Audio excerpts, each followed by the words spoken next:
Agent unique the vision chemistry channel पर सभी प्यारे विद्यार्थियों को प्यारा सा good morning, good afternoon, good evening लाल। ध्यान रखिए लाल, माइंड को कंसंट्रेट करके पेपर कलम लेके बैठिए लाल। एक क्वेश्चन को आप तक पहुंचाने का प्रयास आपका अपना शुक्ला सर केमिस्ट्री वाला कंटिन्यूस करता आया है। यहाँ पर एक बात ध्यान दीजिएगा, जैसा कि हम लोग देख रहे थे एनसीईआरटी के कुछ इंपॉर्टेंट क्वेश्चन जो आप लोगों तक पहुँचाने का प्रयास किया जा रहा था। इन सभी क्वेश्चन से एनसीईआरटी से कौन सा क्वेश्चन इस बार आपके एग्जामिनेशन बोर्ड पेपर में आ सकता है, उसका उन सभी का अच्छे से एक्सप्लेन चल रहा है। अभी ये भी बताया गया था आप लोगों को कि एनसीईआरटी में आपके 7 से 8 नंबर का चैप्टर है, बेहतरीन चैप्टर है, सभी लोगों को पता होगा। और ध्यान दीजिएगा कि अब आप लोग क्या करेंगे, कम समय आप लोगों के पास बचा हुआ है, तो आप लोग उसी तरीके से पढ़ाई कीजिए जैसे मतलब कि 50 लाइनें आपको नहीं पढ़नी है, 2-3 लाइनें आपको पढ़नी है, जो आपके एग्जामिनेशन बोर्ड पेपर में क्वेश्चन जिस तरीके से आ सकता है। इस बात को जरूर ध्यान रखिएगा। मैं फिर से बोल रहा हूँ, और लेक्चर के जाते मैं जैसा कि मैंने कल भी बताया था कि आपके एग्जामिनेशन बोर्ड पेपर में कौन सा क्वेश्चन आ सकता है, वैसे ही कंटिन्यूस लेक्चर से जुड़े रहिएगा। और यदि आप संस्थान से पहली बार जुड़े हैं तो चैनल को सब्सक्राइब, लाइक एंड शेयर करना नहीं भूलेंगे।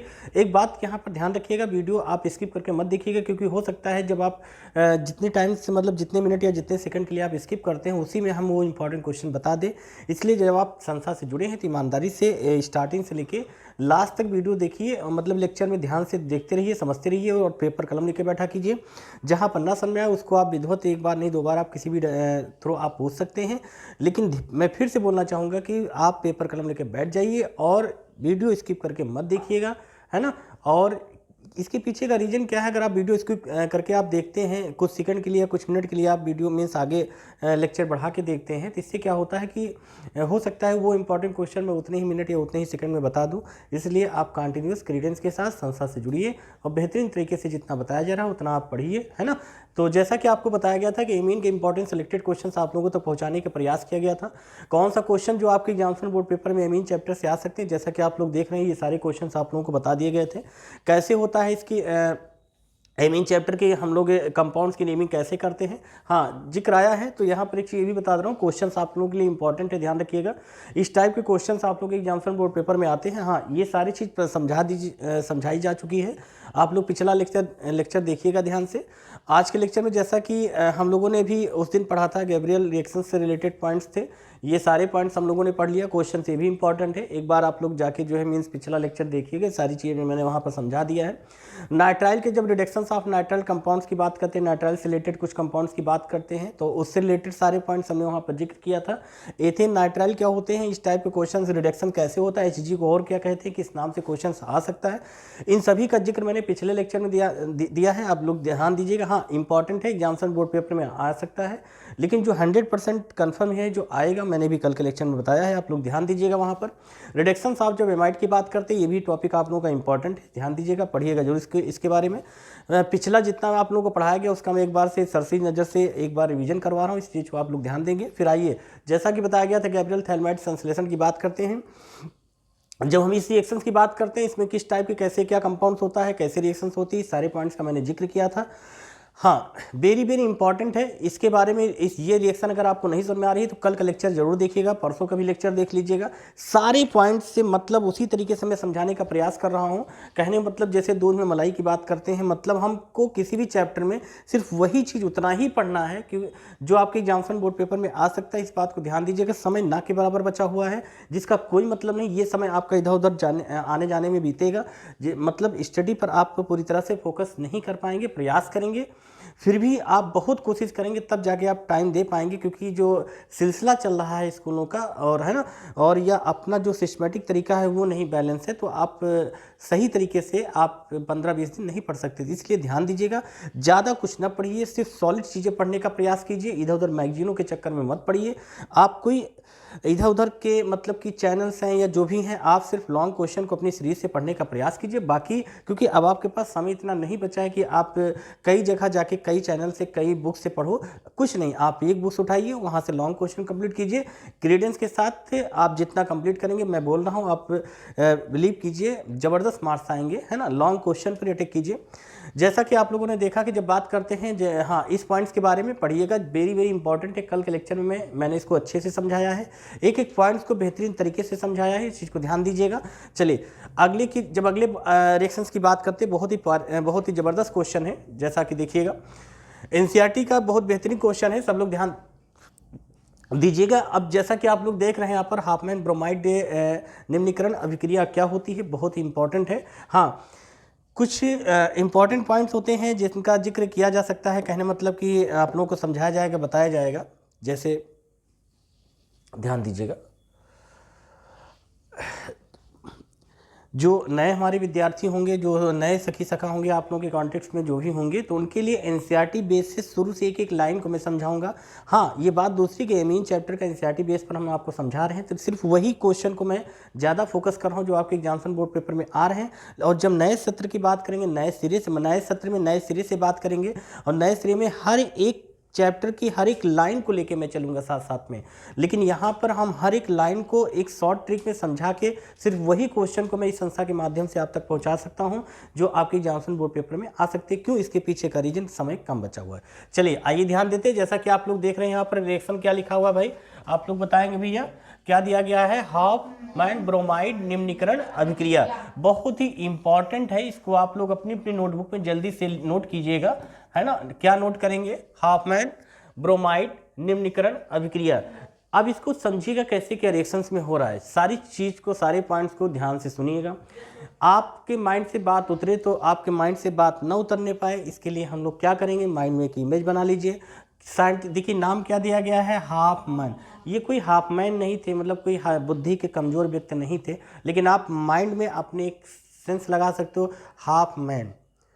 Hopman clear? तो मतलब कि हाफमैन ब्रोमाइड निम्नीकरण अभिक्रिया, ये क्या अभिक्रिया होती है? अब देखिए नेम से आपको याद हो गया। अब आप देखिए माइंड में एक इमेज बन गया, क्या? हाफमैन। कोई व्यक्ति रहा होगा जो हाफमैन रहा होगा, दिमाग का आधा रहा होगा, ठीक। लेकिन फिलहाल ऐसा कुछ नहीं है यहाँ पर। आपके माइंड में सिर्फ जैसे हाफमैन तो आपको याद, कहते ना कि हाफ माइंड हो क्या, तो आप ऐसे नहीं बोलोगे क्या? हाफमैन ब्रोमाइड निम्नीकरण अभिक्रिया। माइंड में एक इमेज बनाना है। जैसे हाफमैन की बात आए, समझ जाना हाफमैन ब्रोमाइड निम्नीकरण अभिक्रिया की बात की गई थी। अब ध्यान दीजिएगा, इंपॉर्टेंट है कैसे क्वेश्चन आ सकता है एग्जामिनेशन बोर्ड पेपर में, हम इस पर ध्यान देंगे। ज़्यादा इधर उधर की बातों पर ना ध्यान देके सिर्फ इतना ही ध्यान देंगे कि आपके एग्जामिनेशन बोर्ड पेपर में यहाँ से क्वेश्चन कैसे निकल के आ सकता है। जैसा कि आप लोग देख रहे हैं लाल, हाफमैन ने, मतलब कोई साइंटिस्ट थे, कोई सज्जन थे बेचारे ये।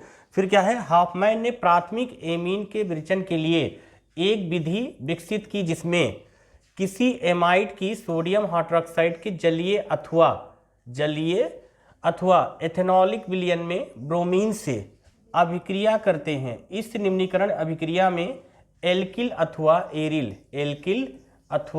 एरिल समूह का स्थानांतरण एमाइड, स्थानांतरण मतलब कि इधर से उधर जो ट्रांसफर की बात करते हैं, एमाइड के कार्बोनिल कार्बन से एमीन के कार्बोनिल प्रमाण पर होता है। क्लियर? इस प्रकार प्राप्त एमीन में एमाइड से एक कार्बन क्या होता है? कम हो जाता है। ठीक है, बात को थोड़ा इस बात को मैं फिर से एक बार रिपीट कर रहा हूँ, है ना, क्योंकि एनसीईआरटी मैंने पहले बताया था कि एनसीईआरटी आपके सभी बुक्स का एक निचोड़ है। जैसे मैं बार बार इस बात को बोलता हूँ क्योंकि ये बात बोलूँगा तो आपको बेहतर समझ में आएगा। जैसे दूध में मलाई, वैसे सभी बुक्स में ये आपके एनसीईआरटी निचोड़ है। इसकी आप एक लाइन, अदर की आप 10 लाइन पढ़ते रहो, मतलब इसकी एक एक लाइन बहुत इंपॉर्टेंट है। फिर से एक बात चलिए आइए देखते हैं क्या कहा गया। हाफमैन ने, सारी बातों को यहाँ पर मैं लिखता जाऊँगा, ये जितनी बातें आपको यहाँ पर दिख रही हैं थ्योरेटिकल, हम सारी बातें यहाँ जब लिखेंगे तो आपको थोड़ा हो सकता है और बेहतर समझ में आएगा।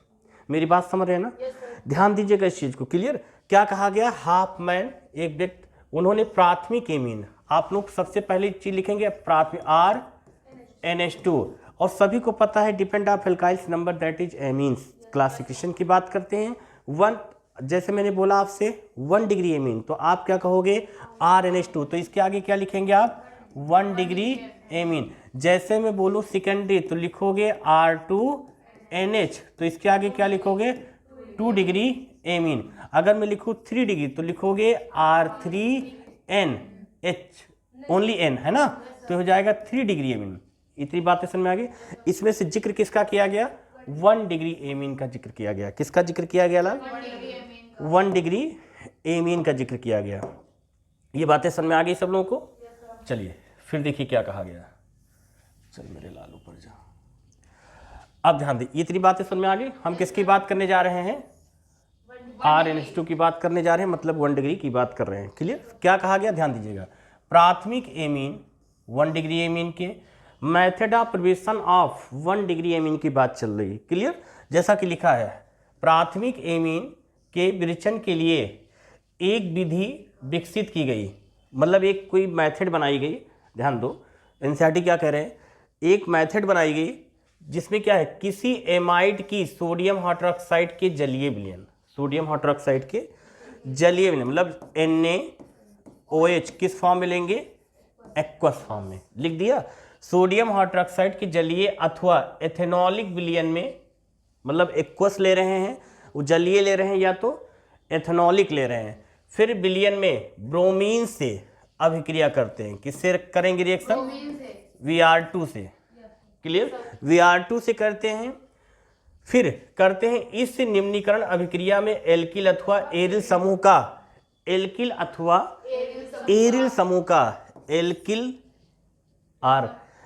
अथवा एरिल समूह का क्या हो रहा है, स्थानांतरण एमाइड के कार्बोनिल कार्बन से, किससे, एमाइड के कार्बोनिल कार्बन से एमीन के कार्बोनिल किस पर, परमाणु पर होता है। इस प्रकार प्राप्त एमीन में एमाइड से एक कार्बन क्या होता है, कम हो जाता है। एक कार्बन, समझो जरा रिएक्शन में, सभी को पता है प्राथमिक एमीन के विरेचन हम लोग को बनाना क्या है, 1 डिग्री एमीन। इसके लिए कहा गया एक मेथड बनाई गई, फिर किसी एमाइड की सोडियम हाइड्रोक्साइड की जलीय अथवा एथेनॉलिक विलयन में ब्रोमीन से अभिक्रिया करते हैं। फिर क्या कहा गया है, करते हैं निम्नीकरण अभिक्रिया में एल्किल अथवा एरिल समूह का स्थानांतरण एमाइड के कार्बोनिल, एमाइड के RCONH2 है ना, एमाइड के कार्बोनिल कार्बन से क्या होता है, एमीन के कार्बोनिल परमाणु पर होता है, और इस प्रकार प्राप्त एमीन में एमाइड से एक कार्बन क्या हो जाता है, कम हो जाता है। चलिए, तो जैसा कि आप लोग यहाँ देख रहे हैं, एक आपके सामने कंपाउंड दिया गया, और इन्होंने यहाँ पर क्या कहा है, एनसीईआरटी क्या कह रहा है, एल्किल अथवा एरिल द्वारा, है ना, एल्किल अथवा एरिल समूह का स्थानांतरण एमाइड के कार्बोनिल कार्बन परमाणु से, कार्बन परमाणु से, फिर क्या हो रहा है, एमीन के कार्बोनिल परमाणु पर हो रहा है। और वहां से जब ऐसा करते तो लास्ट में क्या होता है, एमीन में एमाइड के एक, वहां से एक कार्बन क्या हो रहा है, कम हो रहा है। सबसे पहली बात, सोडियम हाइड्रोक्साइड लिया गया। अब रिएक्शन समझो, सोडियम हाइड्रोक्साइड क्या है, ब्रोमीन, मतलब ये एमाइड जो है ब्रोमीन और सोडियम हाइड्रोक्साइड, जैसा कि लिखा गया अभी समझा हम लोगों ने, aqueous solutions of sodium hydroxide, या हम एक्वस लेते हैं तो हम एथेनॉलिक लेते हैं। क्लियर? और फिर किसके साथ रिएक्शन कराते हैं, Br2 के साथ कराते हैं। ये देखिए Br2 के साथ कराते हैं। क्लियर? इतनी बातें समझ में आ गई। फिर यहां से क्या हो रहा है, RnH2, तो ये RnH2 that is 1 degree amine. देखिए 1 डिग्री एमीन बन गया, 1 डिग्री एमीन। फिर कहा गया, अब मतलब कि यहां से कार्बोनिल से क्या हो रहा है, एक कार्बन क्या हो जा रहा है, कम हो जा रहा है। देखो कम हो गया ना एमाइड से, तो वही बात आ गई। तो यहाँ पर 1 डिग्री एमीन, फिर क्या बचा, देखो सोडियम कितने मॉलिक्यूल्स हैं यहाँ पर, 4 है, तो Na2, और यहाँ पर ऑक्सीजन कितने हैं, एक ये और 4 देखिए यहाँ दिए गए, 3 निकालोगे तो CO3 हो जाएगा, Na2CO3 सोडियम कार्बोनेट हो गया। क्लियर? अब क्या बचा, 2 सोडियम 2 ब्रोमीन, 2 सोडियम और 2 ब्रोमीन बच गया, तो यहाँ पर 2 NaBr हो गया। अब देखोगे 4 हाइड्रोजन और 2 ऑक्सीजन बचा, 4 हाइड्रोजन 2 ऑक्सीजन। कहोगे 2 ऑक्सीजन कैसे, यहाँ 4 ऑक्सीजन थे ना, 3 ऑक्सीजन तो चले गए, 1 ऑक्सीजन बचा और 1 ऑक्सीजन ये ऊपर बच गया, तो 2 ऑक्सीजन और 4 हाइड्रोजन बचे, तो ये आपका हो गया क्या, 2H2। हमने आपको एक ट्रिक बताई थी, याद आई आपको बातें, हमने कहा था अगर 4H बच रहा है, कितने, 4H, तो समझ जाना कि ये 2H2 बनाएगा। बताई गई थी बात ये। मैंने आपसे कहा था कि अगर आपको कितने आपके 2H2, इसको 2H2 फॉर्म में लिखेंगे तो 2 × 2 = 4 हाइड्रोजन और 2 ऑक्सीजन। क्लियर? इतनी बातें समझ में आ गई। अगर सपोज दैट आपको 8 हाइड्रोजन मिल जाए, तो 4H2O क्या जाएगा 4H2O। मतलब इस चीज को ध्यान रखिएगा, इसको ऐसे समझ सकते हो कितने ऑक्सीजन बच रहे थे। पहला ट्रिक नंबर 1 समझिएगा, H2O के कितने मॉलिक्यूल्स होंगे, समझो इस बात को। मैंने कहा आपको कैलकुलेट करने बचने के लिए क्या करना है, अगर आपको कहीं 4 हाइड्रोजन दिख जाए तो समझ जाइएगा बैलेंस करने के लिए आप उसको लिख दीजिएंगे, लिखेंगे H2 लिख दीजिएगा। क्लियर। ट्रिक नंबर 2 में क्या करना है, यदि बाय द वे आपको ऑक्सीजन नंबर जितने होंगे उतने ही मॉलिक्यूल हो जाएंगे। तो ऑक्सीजन कितने यहां बच रहे थे, एक ये ऑक्सीजन और 4 ऑक्सीजन में से 3 ऑक्सीजन CO3 के पास चले गए, Na2CO3 हो गया, एक ऑक्सीजन यहां बचा, तो टोटल ऑक्सीजन कितने हो गए 2 ऑक्सीजन, और 2 ऑक्सीजन मतलब क्या हो गया 2H2। नहीं बात समझ में। क्लियर। मतलब आप हाइड्रोजन की हाफ करके आप बैलेंस कर सकते हो, या ऑक्सीजन की जितनी संख्या होती है उतनी संख्या से बैलेंस कर सकते हो। अब आप कहोगे कैसे माइंड में सेट करूं, ध्यान देते हैं। मैंने कहा हाइड्रोजन की संख्या जितनी होगी उसको हाफ कर देना, उतने मॉलिक्यूल्स लिखना, या तो ऑक्सीजन की टोटल जितनी संख्या होगी वो लिख देना उठा के, बैलेंस हो जाएंगे, उतने ही मॉलिक्यूल्स रिलीज होंगे। तो रिएक्शन को जरा फिर से एक बार समझ लेते हैं, रिएक्शन में कैसे क्या होने वाला है, ध्यान दीजिएगा यहां पर। चलिए आइए एक बार फिर से हम लोग बढ़ते हैं। ये सारी बातें सभी लोग समझ में आ गई हैं। मैं एक बार जो मेन पॉइंट्स है इसमें लिखा हुआ है, और जब आपके बोर्ड में आएगा, रिएक्शन इंपॉर्टेंट है, ध्यान दीजिएगा, ये टॉपिक इंपॉर्टेंट है, ये पूरा आप लिख के आएंगे, ठीक है। अब देखिए मेन पॉइंट्स कैसे आपको समझना है, समझो इस चीज को। 1 डिग्री एमीन, क्लियर। फिर क्या है 1 डिग्री एमीन आपको कंप्लीट करना है, इससे आपको क्लियर दिख रहा है, इससे क्लियर है। नहीं कलर ये क्लियर आ रहा है आपको इससे,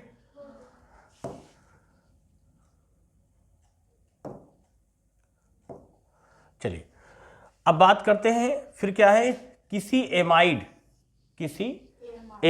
इससे क्लियर आ रहा है। Yes sir. एमाइड, ये बातें समझ में आ गई, क्लियर। फिर बात करते हैं सोडियम हाइड्रोक्साइड के जलीय अथवा एथेनॉलिक विलयन में क्या मिलाते हैं, ब्रोमीन, क्या हो जाएगा Br2, ये देखिए, क्लियर।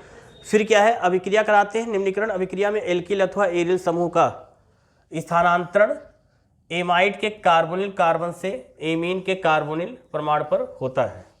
इतनी बात से समझ में आ गई। ये है कहा गया, ये जो R है, सॉरी हाँ AR, या हम बात करते हैं R, इसका क्या हो रहा है, स्थानांतरण हो रहा है। ये देखो स्थानांतरण का मतलब कहाँ गया है, RNH2 के साथ, ये देखिए आपका, क्लियर। अब यहां पर एल्किल होगा, इसीलिए देखो यहां पर लिखा गया है क्या, एल्किल अथवा एरिल समूह का, एरिल समूह का स्थानांतरण एमाइड, ये एमाइड है, एमाइड के कार्बोनिल कार्बन, है, ठीक। कार्बोनिल हमने आपको क्या बताया था, ये कार्बोनिल कार्बन से एमीन के, एमीन मतलब NH2, एमीन के कार्बोनिल परमाणु पर होता है। इस प्रकार प्राप्त एमीन, ये जो एमीन प्राप्त हुआ, ठीक, एमाइड से एक कार्बन क्या हो जाता है, कम हो जाता है। एक कार्बन यहाँ क्या हो गया, यहाँ एक कार्बन दिख रहा है आपको, यहाँ कहीं कार्बन दिख रहा है, तो एक कार्बन एमीन में क्या हो जाएगा, वो एमाइड से कम हो जाएगा। आगे बात समझ में, ये छोटी सी बातें रिएक्शन समझ में आ गई। चलिए जल्दी से नेम लिखिएगा इसका, ये नाम क्या है इसका, सोडियम कार्बोनेट, क्या नाम है इसका, सोडियम कार्बोनेट। NaBr क्या है, सोडियम ब्रोमाइड। ये क्या है आपका, वाटर है। H2O क्या है, वाटर। NaOH क्या है, सोडियम हाइड्रोक्साइड, क्या है, सोडियम हाइड्रोक्साइड। और ये स्ट्रॉन्ग बेस है, क्या है भैया, स्ट्रॉन्ग बेस, मतलब ये, ठीक है ना, ये प्रबल है। और क्या है आपका, ये तो कंफर्म हो गया, Br2 क्या है, ब्रोमीन। तो ये सारे पॉइंट्स क्लियर हो गए। चलिए आगे की तरफ बढ़ते हैं। स्थानांतरण, ट्रांसफर करना, जैसे आप वहां बैठे हो, आप इनकी जगह पे, आप उनकी जगह पे, तो इसको बोलते हैं ट्रांसफर, मतलब ट्रांसफर स्थानांतरण होता है। नई बात समझ में, क्लियर। अरे फिर से समझ लो ट्रांसफर मतलब क्या होता है। जैसे ये बेचारा है, ये इसको ट्रांसफर कर दिया गया, जाओ भैया NH2 के साथ, ये बना दो, दैट इज क्लियर। मतलब ये AR ग्रुप है तो इसका यहाँ ट्रांसफर हो गया, क्लियर।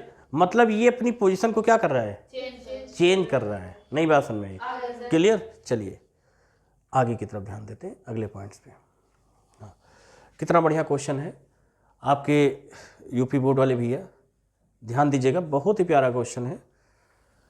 आंखें बंद करके नोट कर लीजिएगा क्वेश्चन। चलिए क्या है क्वेश्चन, थोड़ा ध्यान दीजिएगा। चलिए देखते हैं, बड़ा प्यारा क्वेश्चन है। क्या बताया गया है, देखिए एनसीईआरटी यही कहती है, एनसीईआरटी से मिलता जुलता 100% क्वेश्चन आता है, बट इफ नहीं होता है। पैर नीचे करके बैठो, ये चीज समझ में आ गई ना, क्लियर। अब ध्यान देना कि अब ये आपने जो क्वेश्चन यहाँ पर जो आपने पढ़ा है ये इंपॉर्टेंट, इसको पढ़िएगा जरूर। फिर बताया गया है क्वेश्चन, देखिए क्या है, इंपॉर्टेंट है, नोट कर लीजिएगा जल्दी से। 2025 के लिए क्वेश्चन इंपॉर्टेंट है, यूपी BCI मतलब यूपी बोर्ड, CBSE बोर्ड और ICC सभी के लिए इंपॉर्टेंट है। यूपी बोर्ड वाले थोड़ा ज़्यादा ध्यान देंगे, ये क्वेश्चन उनके लिए बेहतरीन क्वेश्चन है, बहुत ही ज़्यादा इंपॉर्टेंट क्वेश्चन है। ध्यान दीजिए कैसे क्वेश्चन आ सकता है एग्जामिनेशन बोर्ड पेपर में, ध्यान दीजिएगा इधर। निम्नलिखित परिवर्तनों के लिए रासायनिक समीकरण लिखिए। कितनी बढ़िया बात लिखी है एनसीईआरटी ने, कितनी बढ़िया बात बताया है। क्या, निम्नलिखित परिवर्तन, इनका परिवर्तन के लिए क्या लिखना है आपको, कोई एक इक्वेशन आपकी इनकी लिखनी है, कंप्लीट करना है। तो सबसे पहले क्या करते हैं, ध्यान देना है यहाँ पर क्या है क्वेश्चन, CH3, कलर चेंज करते हैं,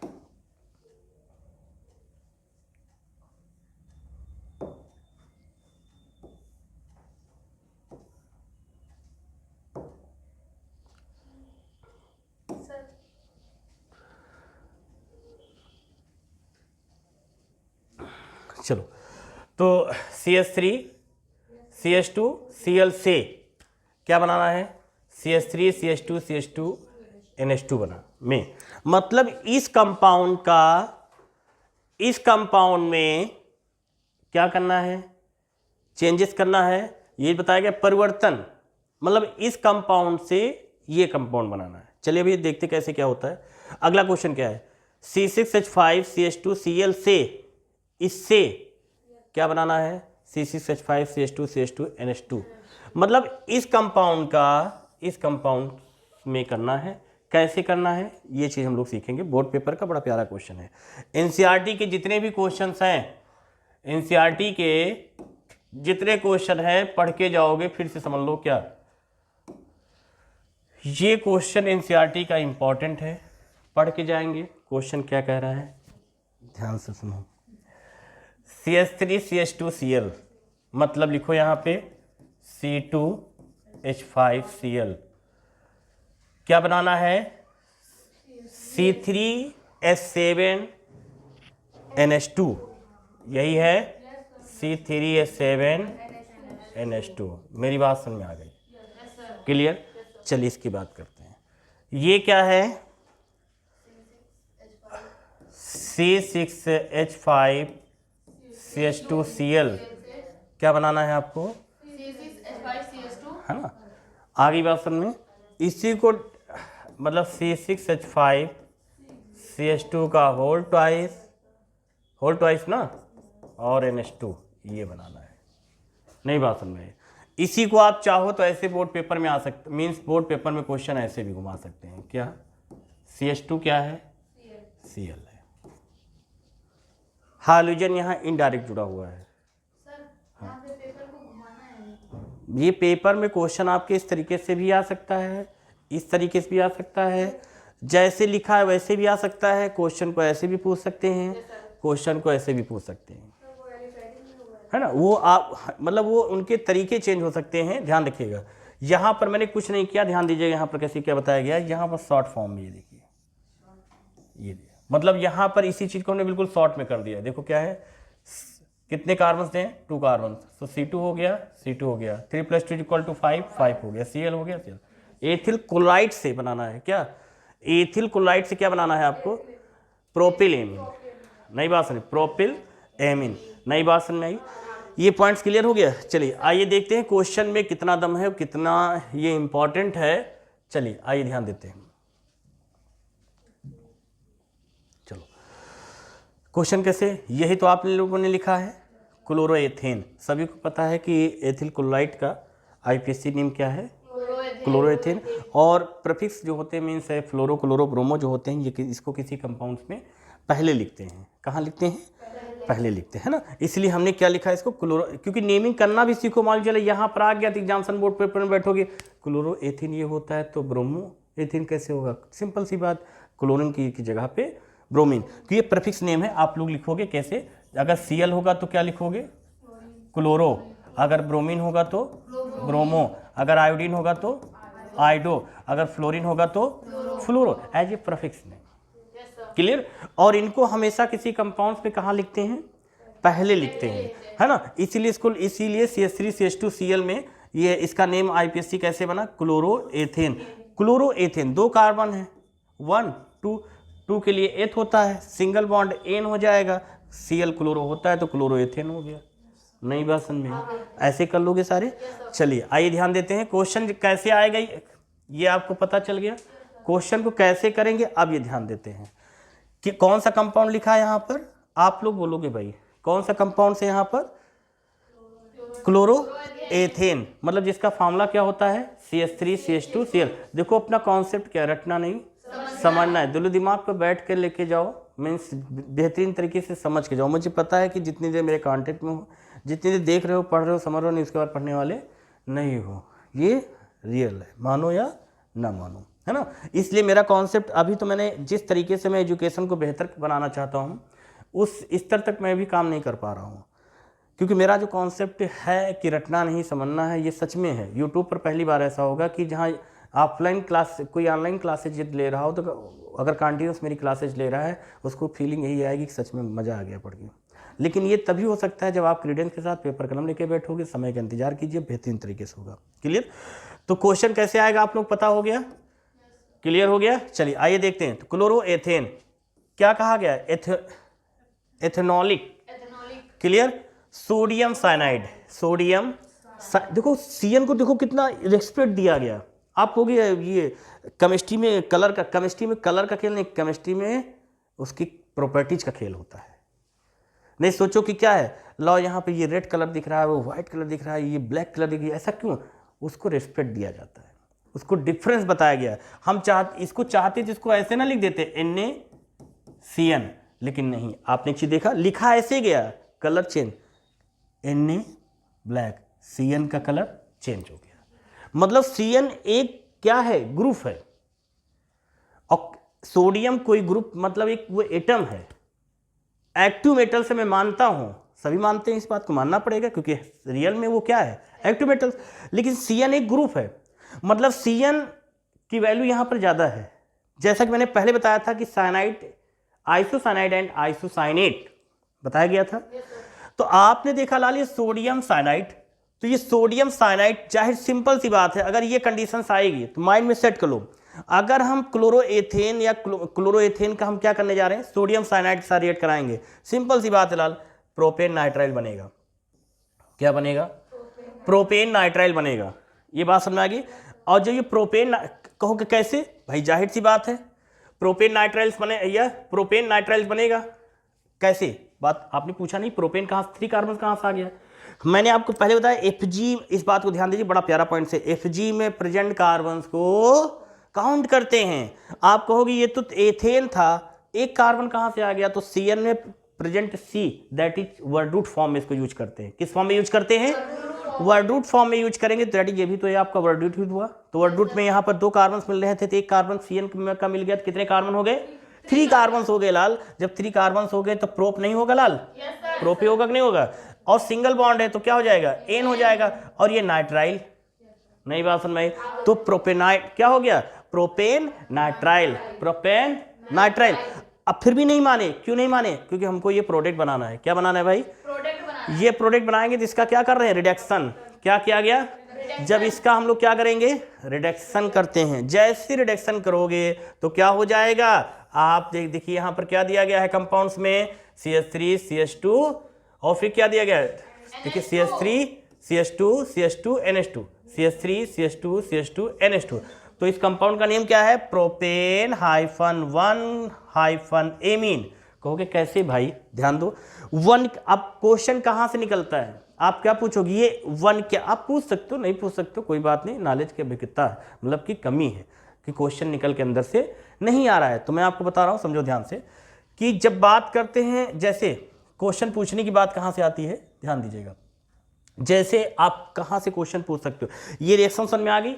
इमेज बनाते क्या, क्लोरोएथेन का एथेनॉलिक के साथ रिएक्ट कराओगे तो NaCl बेचारा रिलीज हो जाएगा, और जब रिलीज हो जाएगा तो प्यास लगेगी ना, NaCl निकल रहा है तो NaCl सॉल्ट जब ज़्यादा लेते हो तो क्या खाने की मन करता है, पीने का मन करता है, पानी पीने का मन करता है ना। तो देखो पानी से मुलाकात हो गई आगे चल के, ध्यान दें, मतलब कि हाइड्रोजन वहाँ पर प्रेजेंट होगा, हाइड्रोजन के साथ मुलाकात हो रही है।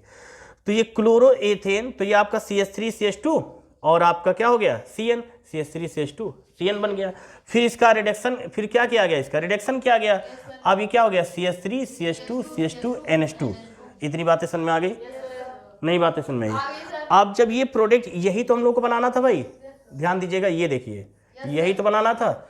अब इसका नेम क्या बताया गया, प्रोपेन -1 एमीन। क्लियर। अब ये कैसे पढ़ा, देखो 1 2 3, तो ये एमीन NH2 की पोजीशन क्या है, 1 है। अब जैसे कोई पूछे 1 क्या है, तो आप कहोगे 1 एमीन की पोजीशन है। कहे पूछेगा एमीन क्या है, कह देना NH2 है। कहेगा NH2 का 1 का मतलब क्या है, कह देना ये पहले कार्बन पे जुड़ा है एमीन, इसलिए इसकी पोजीशन एमीन की 1 है। मतलब ये जैसे आपसे कोई पूछे NH2 क्या है, एमीन, अच्छा इसकी ये 1 का मतलब क्या होता है, तो आप कहोगे 1 का मतलब ये होता है कि एमीन पहले कार्बन पे जुड़ा हुआ है, मतलब ये एमीन की क्या है, पोजीशन है। आगे बात समझ में, क्लियर। तो इस कंपाउंड का नेम क्या हो गया, प्रोपेन -1 एमीन। ये पॉइंट समझ में आया।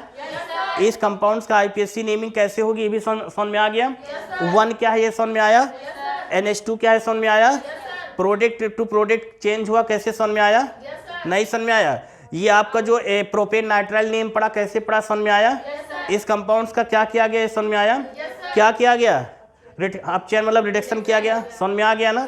हमने मतलब कि क्लोरोएथेन का क्या किया, एथेनॉलिक सोडियम साइनाइड के साथ रिएक्ट कराया, एक प्रोडक्ट बना प्रोपेन नाइट्राइल बना, जिसका हम लोगों ने क्या किया, रिडक्शन किया। तो लास्ट में प्रोडक्ट बना क्या, propane -1 amine, that is major compounds है आपका। क्लियर। एक चीज ध्यान दीजिएगा, बात में यहाँ पर ध्यान दीजिएगा, बहुत इंपॉर्टेंट रिलेटेड क्वेश्चन यहाँ पर बताने की समझाने का प्रयास कर रहा हूँ, ध्यान दीजिएगा यहाँ पर क्या। जैसे आप एग्जामिनेशन बोर्ड पेपर में लिखेंगे क्या, प्रोपेन 1 एमीन, आपने यहाँ पर हाइफन नहीं लगाया, क्वेश्चन इसका आंसर गलत हो गया। मतलब हाइफन का यूज, कॉमा का यूज करना सीख जाइएगा। मतलब मैंने पहले भी बताया था, अभी आपने यहाँ पर हाइफन जैसे नहीं लगा हुआ है, दैट इज आपका रॉन्ग, ये गलत हो गया। क्यों, क्योंकि digit to digit, alphabetical to alphabetical, comma digit to alphabetical, जैसे मैंने कहा डिजिट टू डिजिट, जैसे कहा डिजिट 1 2 3 4 5, ये डिजिट टू डिजिट के बीच में कॉमा। हमने कहा अल्फाबेटिकल टू मतलब ABCD जो भी अपना दे दो, अब देखो इनके बीच में कॉमा, लेकिन डिफरेंस पॉइंट्स के बीच में हाइफन का यूज करते हैं, ध्यान दीजिएगा। तो यहां पर क्या है 1, अब A1 और A के बीच में हाइफन, 2 और B के बीच में हाइफन, 3 और C के बीच में हाइफन, मतलब सेम के बीच में कॉमा, डिफरेंस पॉइंट्स के बीच में हाइफन। तो यहां पर देखिए क्या है, अल्फाबेटिकल, अल्फाबेटिकल के बाद 1 है तो दैट इज हाइफन, और जब इसके फिर 1 के बाद फिर अल्फाबेटिकल है तो फिर डिफरेंस है ना, तो उसके बीच में क्या होगा, हाइफन। इसलिए हाइफन और कॉमा का यूज करना जरूर सीखें। क्लियर। तो ये पॉइंट्स का जो आपके एनसीईआरटी का सबसे बेहतरीन क्वेश्चन था, जो कि आप लोग बेसब्री से इंतजार कर रहे थे क्वेश्चन कौन सा आ सकता है। ये क्वेश्चन जो आप लोगों ने नोट किया है, ये 50% आज का ये आ सकता है, मतलब 50% ये कंफर्म ही है आएगा। इस चीज को ध्यान दीजिए, लिख के दे रहा हूं, ये आएगा क्वेश्चन। जो आपका अगला क्वेश्चन बचा हुआ है, इसके बारे में हम लोग कल पढ़ेंगे। ये कितने % इंपॉर्टेंट है, क्या ये आ सकता है इस बार कि नहीं आ सकता, इसके लिए लेक्चर से ध्यान से जुड़िए और चैनल को सब्सक्राइब, लाइक एंड शेयर करना ना भूलिएगा।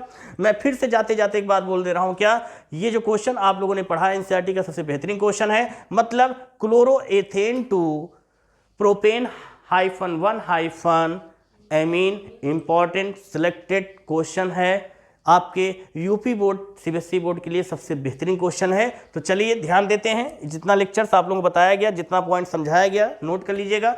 अगले लेक्चर में कुछ बेहतरीन क्वेश्चंस आप लोगों के लिए लेके आऊँगा, आप बेसब्री से इंतजार कीजिए। और जितना आज आप लोगों को मीन्स बताया गया है, विधिवत इसको अच्छे से सुनिए समझिए और फिर नोट कीजिए, है ना। तो हम लोग अगले लेक्चर मिलते हैं। आज के लेक्चर में इतना ही। Best of luck.